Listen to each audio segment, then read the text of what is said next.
Bollywood Silver Screen presenting Star Wars: The Empire Strikes Back।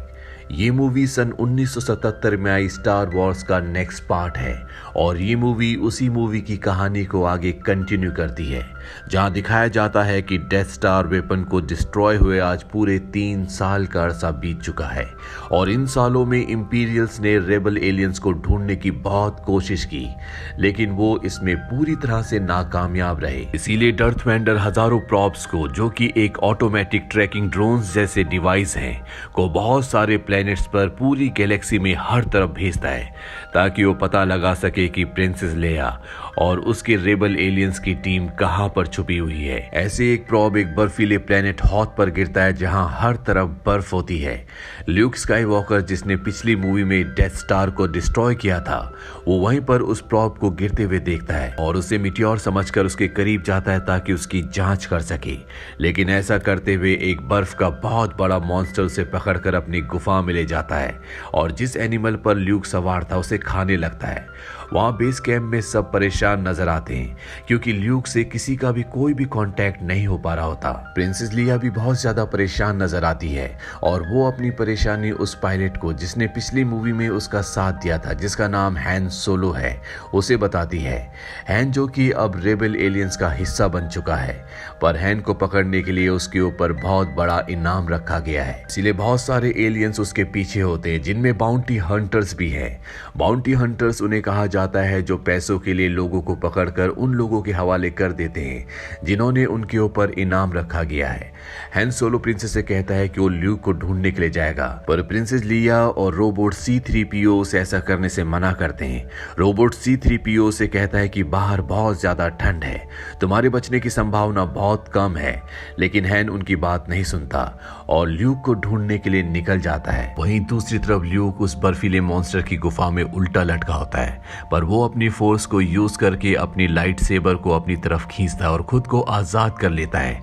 इसके बाद वो उस मॉन्स्टर पर अटैक करके उसे घायल कर देता है और वहां से भाग जाता है, पर जल्दी बर्फीली हवाओं की वजह से वो हाइपोथर्मिया का शिकार हो जाता है, जो कि एक जानलेवा कंडीशन है और अब कभी भी उसकी मौत हो सकती है। लेकिन तभी उसे अपने स्पिरिचुअल गुरु ओबी वैन, जिन्होंने पिछली कहानी में उसे गाइडेंस दी थी, उनका फेस नजर आता है।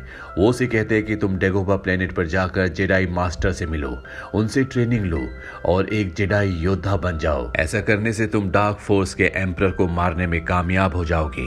अब हैन भी यहाँ पहुंच जाता है। वो देखता है कि ल्यूक बेहोश है। हैन उसे जगाता है। इसके बाद पास ही मरे हुए एनिमल जिस पर बैठकर वो यहाँ आया था, वो उसके पेट को चीरता है और ये दोनों उसके पेट के अंदर लेट जाते हैं ताकि इनकी बॉडी को हीट मिल सके। इस तरह से ये जिंदा रहने में कामयाब हो जाते हैं। अगले दिन इन दोनों को रेस्क्यू कर लिया जाता है। वहीं दूसरी तरफ डर्थ वेडर को रेबल एलियंस की लोकेशन का पता अपने प्रॉप के जरिए चल जाता है और वो उन पर बहुत बड़ा हमला करने की तैयारी करता है। वो अपने बहुत से स्पेसशिप्स को और साथ ही साथ बहुत बड़े डॉग्स की तरह रोबोटिक वॉरियर्स को उनके प्लेनेट की तरफ भेजता है।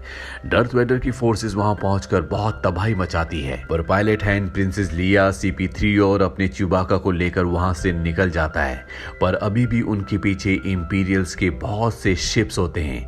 ये डिसाइड करते हैं कि ये लाइट की स्पीड से ट्रेवल करके यहाँ से निकल जाएंगे, पर इनके शिप में कुछ गड़बड़ी आ जाती है जिस वजह से इनका हाइपर ड्राइव काम नहीं करता और ये लाइट की स्पीड से यहाँ से नहीं निकल पाते। इसीलिए मजबूरी में इन्हें एक एस्ट्रॉयड फील्ड में जाना पड़ता है, जहाँ ये उन शिप से बचते बचते एक बहुत बड़े एस्ट्रॉयड में बनी एक टनल में छुप जाते हैं। वहां प्रिंसेस लिया, जो पहले तो हैन को सेल्फिश समझती थी, पर अब उसके दिल में उसके लिए फीलिंग्स जाग चुकी है, इसीलिए दोनों एक दूसरे के बहुत करीब आ जाते हैं। वहीं डर्थ वेडर जब ये सुनता है कि हैन की शिप्स को उसके ट्रूप्स ने खो दिया, तो वो अपने कमांडर को अपनी फोर्स यूज करके जान से मार देता है और न्यू कमांडर को ऑर्डर देता है कि वो बाउंटी हंटर्स को उनके शिप के पीछे ढूंढने के लिए लगा दे।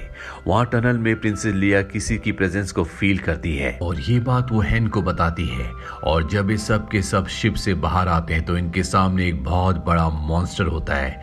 ये सब किसी तरह से उससे बचकर वापस शिप में आ जाते हैं और वहां से बाहर निकल जाते हैं, पर बाहर आते ही इन्हें डर्थ वेडर की शिप का सामना करना पड़ता है। इनके सामने डर्थ वेडर की शिप होती है। हैन एक प्लान बनाता है जिससे वहां से भागने की बजाय उल्टा अपने शिप को डर्थ वेडर की शिप की तरफ बढ़ा देते हैं और डर्थ वेडर की शिप के साथ अपने शिप को अटैच कर देते हैं, जिससे इनका शिप डर्थ वेडर की नज़रों के सामने से गायब हो जाता है। सब समझते हैं कि हैन ने कोई हाइड करने वाली टेक्नोलॉजी को अपने शिप में यूज किया है, जिससे वो यहाँ से गायब हो गया। पर हैन का प्लान होता है कि वो इस शिप के साथ अटैच रहेगा और जब शिप का कचरा बाहर फेंका जाएगा तो वो अपने शिप को उसमें मिला लेगा। और क्योंकि डर्थ वेडर का शिप लाइट की स्पीड से चलता है, इसीलिए बड़ी तेजी से इस जगह से निकल जाएगा, इसीलिए वो उसके शिप को नहीं देख पाएंगे। और होता भी ऐसा ही है, जब शिप का कचरा बाहर फेंका जाता है तो हैन अपने शिप को उसमें मिला लेता है और डर्थ वेडर का शिप यहाँ से निकल जाता है। पर तभी हैन के शिप के पीछे बाउंटी हंटर का शिप आता है, जो उसे देख लेते हैं। बाउंटी हंटर अब डर्थ वेडर के लिए काम करते हैं, इसीलिए वो डर्थ वेडर को बता देते हैं कि हैन अपने शिप को बादलों के शहर, जो प्लेनेट बेस्पिन को कहा जाता है, उस तरफ ले गया है। दरअसल ये प्लेनेट हैन के एक बहुत पुराने दोस्त का है, पर डर्थ वेडर जिसका शिप लाइट की स्पीड से चलता है, वो वहां पर हैन से पहले पहुंच जाता है और उसके दोस्त को ब्लैकमेल करता है कि उसे उसकी बात माननी होगी। जैसे ही हैन और उसके साथी यहाँ पहुंचते हैं तो सबसे पहले C-3PO को डिस्ट्रॉय कर दिया जाता है, क्योंकि वो ये जान जाता है कि यहाँ कुछ न कुछ गड़बड़ है। हैन का दोस्त उसे प्रिंसेस लेया और च्यूबाका को लेकर एक रूम में जाता है, जहाँ डर्थ वेडर पहले से मौजूद होता है। हैन उसे देखकर उस पर अटैक करने की कोशिश करता है, पर डर्थ वेडर अपनी फोर्स यूज करके उसे ऐसा नहीं करने देता। दरअसल डर्थ वेडर जानता है कि ल्यूक अपने दोस्तों को बचाने के लिए इस प्लेनेट तक जरूर आएगा, इसीलिए वो इनमें से किसी को भी नहीं मारता। ल्यूक भी, जो डर्थ वेडर के रिबल बेस कैंप को डिस्ट्रॉय करने से पहले ही अपनी शिप पर उस प्लेनेट के लिए निकल गया था, जो उसे उसके गुरु ओबी-वैन ने बताई थी। जब वो ठंड से जमकर मरने के करीब था, ल्यूक उस प्लेनेट तक पहुंच जाता है, पर वहां लैंड करते हुए उसकी शिप क्रैश हो जाती है।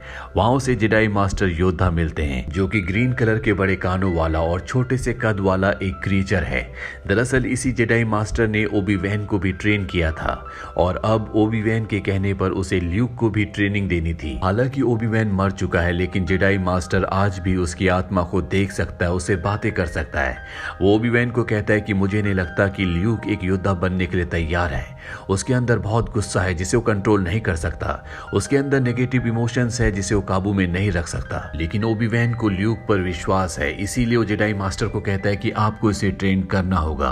और अब जेडाई मास्टर ल्यूक को ट्रेनिंग देना शुरू करते हैं और वो उसे फोर्स का यूज करने का तरीका भी समझाते हैं। यहाँ ओबी-वैन को यह भी पता चलता है कि डर्थ वेडर असल में ओबी-वैन का एक स्टूडेंट था, पर वो अपने नेगेटिव इमोशंस को काबू में नहीं रख सका और इस फोर्स की डार्क साइड की तरफ खींचता चला गया। ट्रेनिंग के दौरान ल्यूक को विजन्स आते हैं, जिसमें उसे दिखता है कि बादलों के शहर में उसका दोस्त हैन और प्रिंसेस लेया खतरे में है।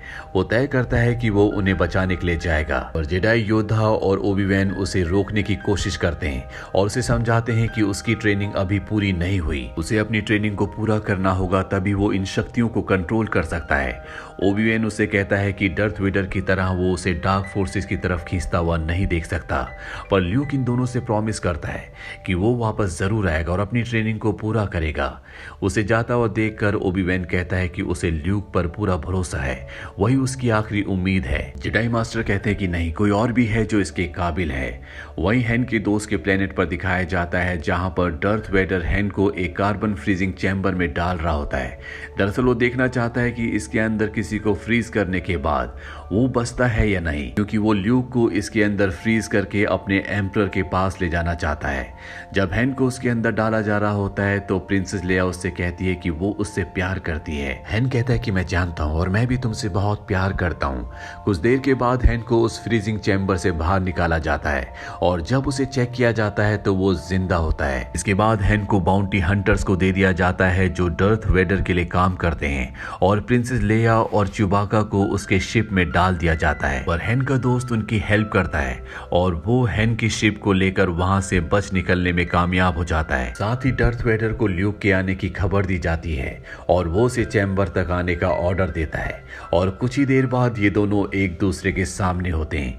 ये दोनों एक दूसरे से अपने अपने लाइट सेबर से अटैक करते हैं। डर्थ वेडर ल्यूक की ट्रेनिंग की तारीफ करता है और उसे कहता है कि वो उसका साथ दे और डार्क फोर्स की साइड आ जाए, ताकि ये दोनों मिलकर एम्परर को मार सकें और पूरी गैलेक्सी पर खुद राज कर सके। पर ल्यूक उसकी बात नहीं मानता और उससे लड़ता रहता है, यहाँ तक कि डर्थ वेडर ल्यूक का लाइट सेबर उसके हाथ समेत काट कर नीचे फेंक देता है और ल्यूक से कहता है कि वही उसका असली बाप है।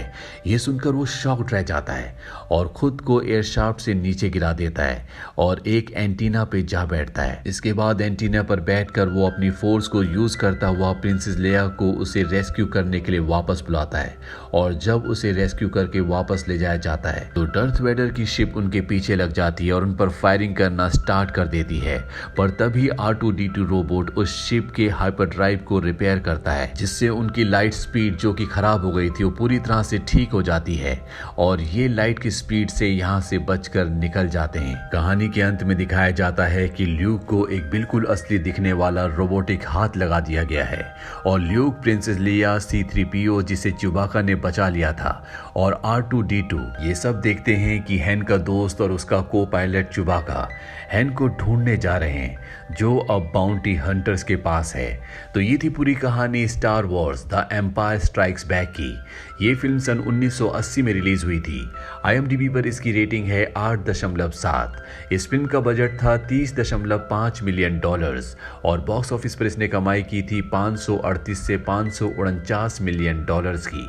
उम्मीद करते हैं कि ये कहानी आपको पसंद आई होगी।